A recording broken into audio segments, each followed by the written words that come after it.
Welcome back, book besties. Thank you for spending some of your Wednesday con Wilma. This week, we are taking another pause. I know, Wilma, you're elongating this series. I'm really not. I should have really thought about making it. It was just like so many books kind of like fit the theme. But I think this series is probably going to actually stretch out until I actually get to Puerto Rico in August. But that will be for next week's full video. This week, we are going to go into a little haul from bookoutlet.com. They had a $5.99 nonfiction sale, and I was able to get a few things. Not a paid partnership, pero llámame, Book Outlet, llámame. So without further ado, let's get into this haul. But make sure you like, share, subscribe. Get your girl to 500 followers. Believe in your girl so I can keep doing this consistently. You know, I like you, you like me. We come here every week and meet. Follow your girl. Make sure that you have your notifications on. And I definitely will appreciate in making sure that I'm bringing you the best content available every week. So, vamos. All right. Okay. Got it. Let's see what I got. It says pull here. Oh, there we go. Ugh. So I brought this a week or two ago, I think. Casi.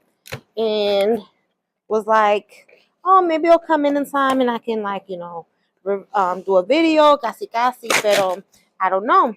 But it came really fast. Usually it takes about a month or so, or, well, 2 or 3 weeks. But it came, like, literally really, really fast. I was surprised. I don't know if it's, like, their stock.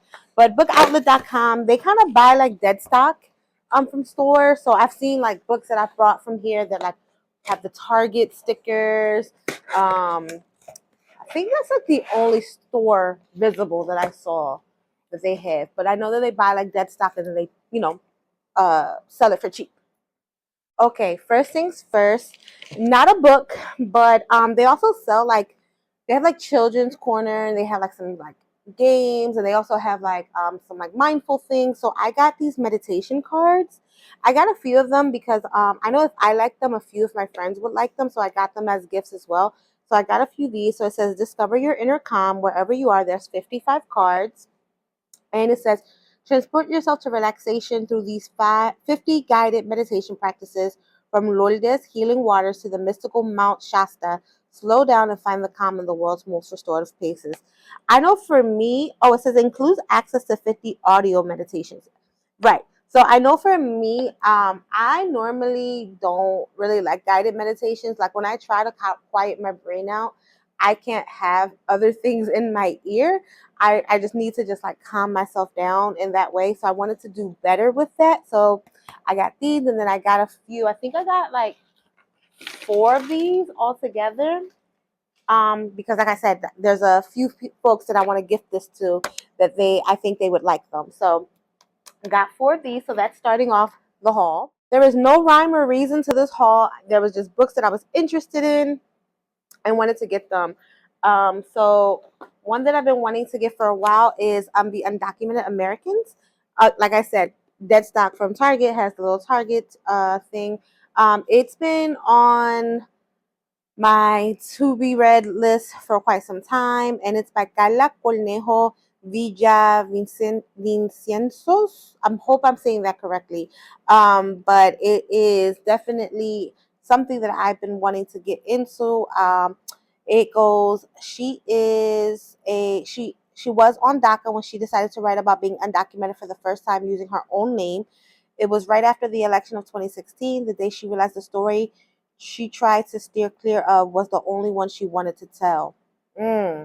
So definitely want to get into that. So this was like definitely the first one that I put in the book, in the cart. And so this is what I got first as the actual book from this haul, the Undocumented Americans. So this is from, I don't know where this was from, but it said it was 20% off Mass Market. Yes, yo. I have seen this book around a few times when I've gone to Barnes and Nobles. It says Before We Were Yours. It is back in the day, so it's Memphis, 1939. 12-year-old Real Foss and her 4 younger siblings live in a magical life abroad, their family's Mississippi River shanty boat.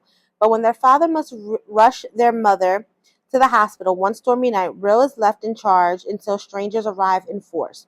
Wrenched from all of the familiar, thrown into the Tennessee Children's Home Society orphanage, the false children are assured they will soon be returned to their parents, but they quickly realize the dark truth and the mercy of the facility's director, the cruel real-life Georgia Tan.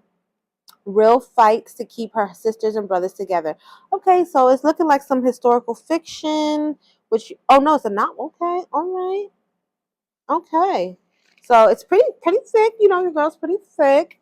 So I like I said, I've always seen this book around and I'll like pick it up and like be like, I don't know, and I'll put it back down. But I saw that it was on sale and I was like, let's grab it. Let's bring it on home. Let's kill the curiosity.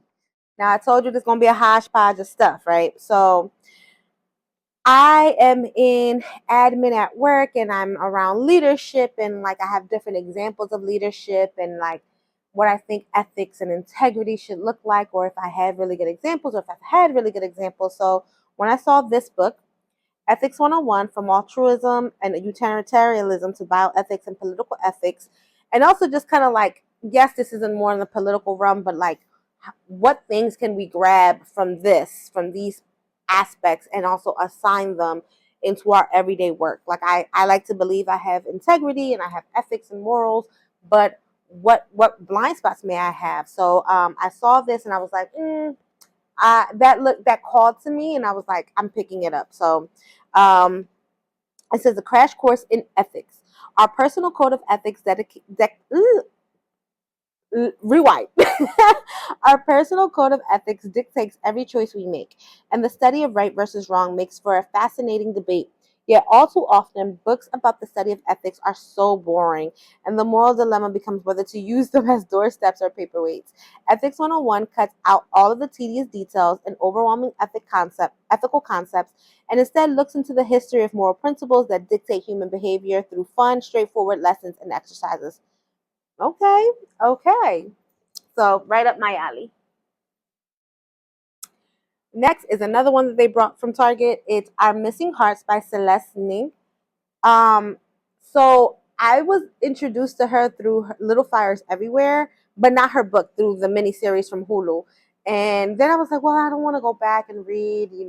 I've already seen like they did such a great like portrayal of that. I'm pretty sure I probably missed other things, but I didn't want to go back. I wanted to, like, if I'm going to read another book of hers, well, I didn't read the first one. If I'm going to go into her um, work of art, I want to do something different.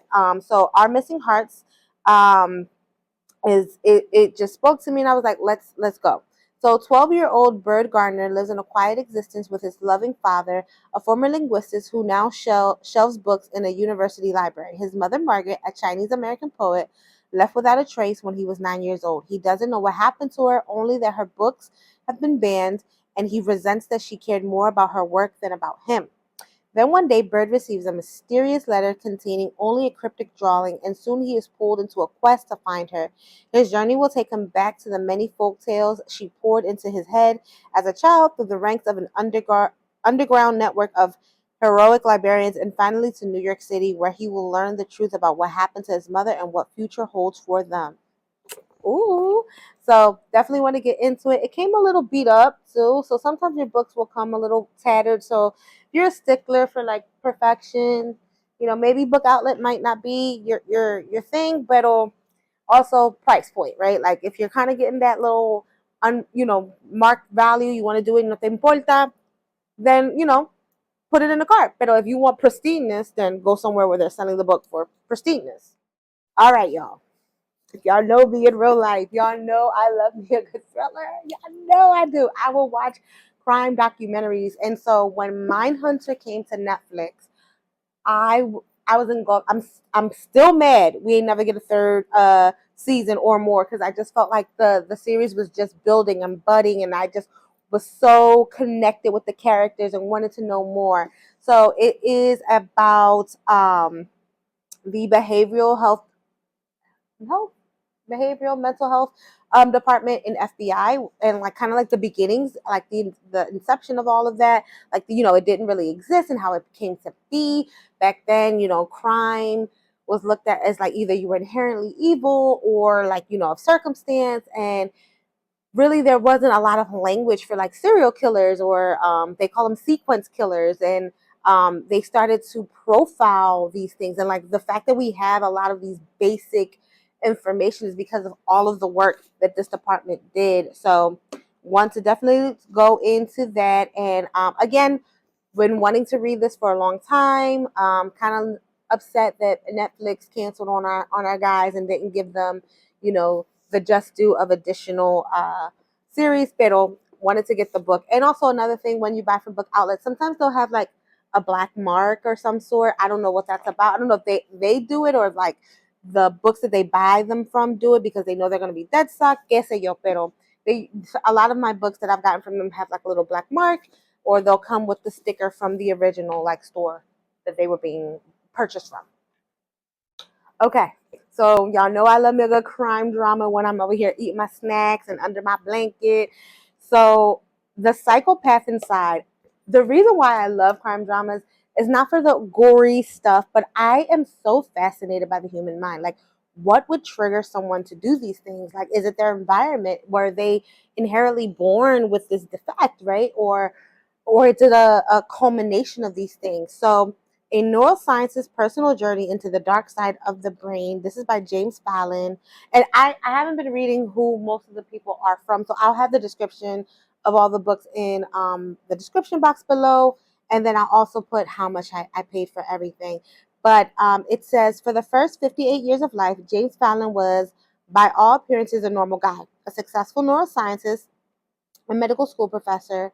He'd been raised in a loving and supportive family, married his high school sweetheart, and had 3 kids and lots of friends. Then he learned a shocking truth that would not only disrupt his personal and professional life, but he also learned, he would lead him to question the very nature of his own identity.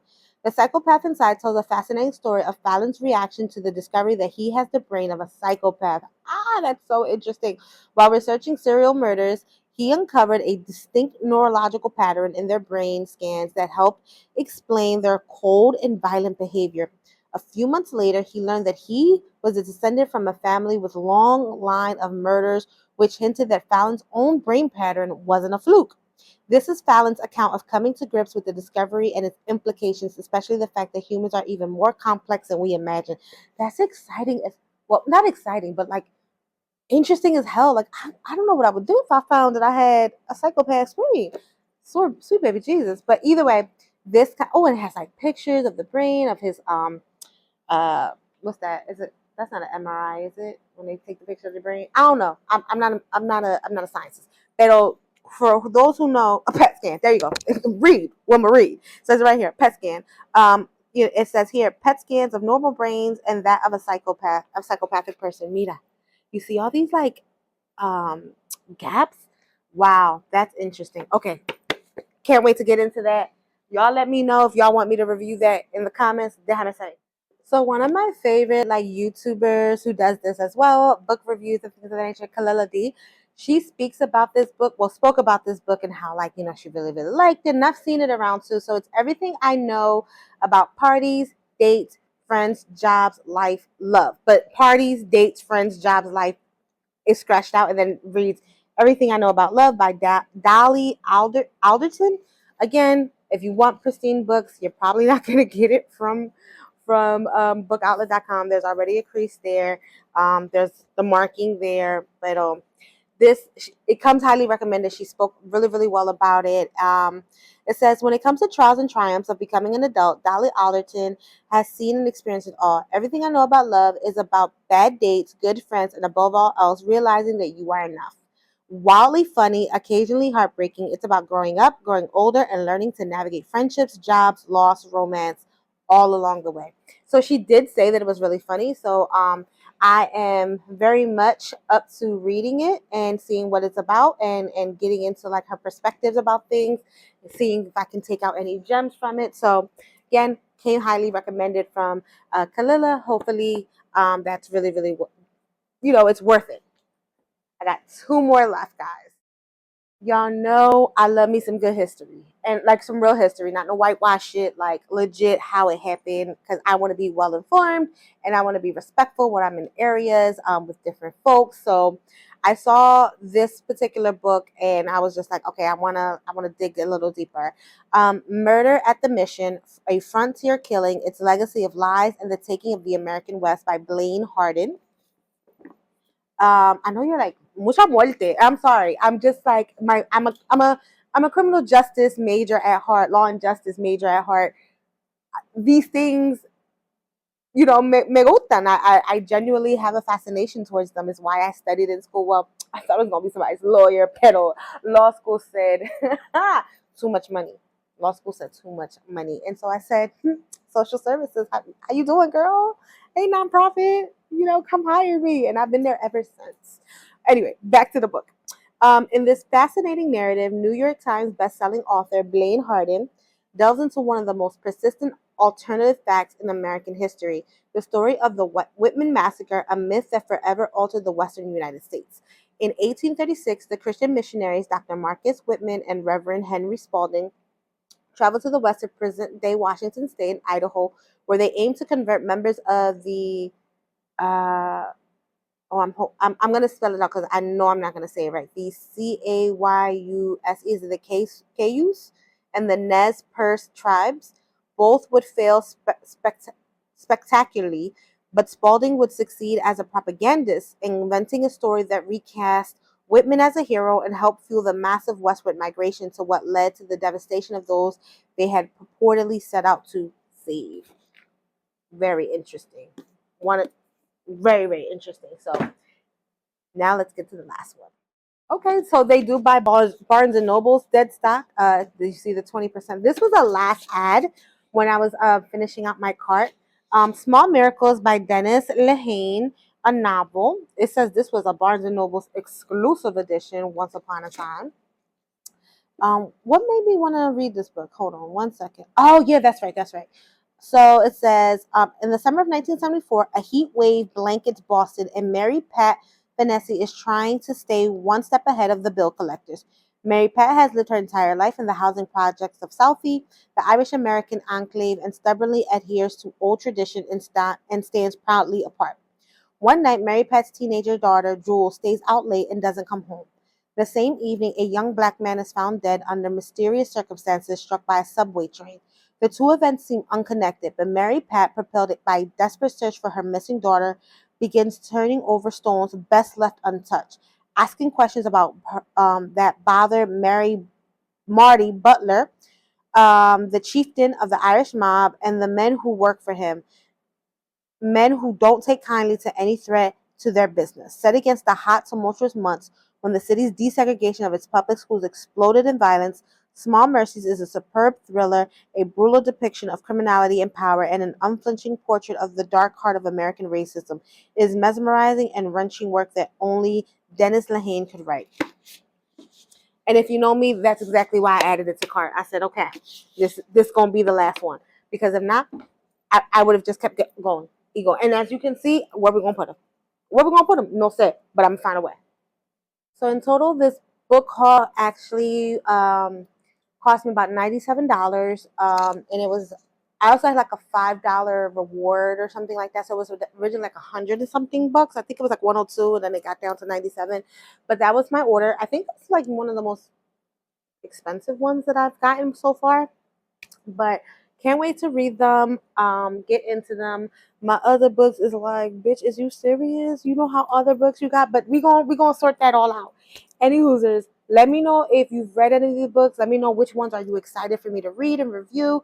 Let's talk. Let's build community. Let's go. Like let's chit chat. Let me know which ones you're looking forward to, or like I said before, like what you've read. And thank you for watching, spending some of your Wednesdays con Wilma. Always remember, read what entertains you and you will find yourself entertained. Nos vemos la próxima, where we will have our fourth installment of the Debí Tirar Más Fotos book series, and we will get into it. Lo vemos. Ciao. Bye. Stay cool. It's hot as fuck.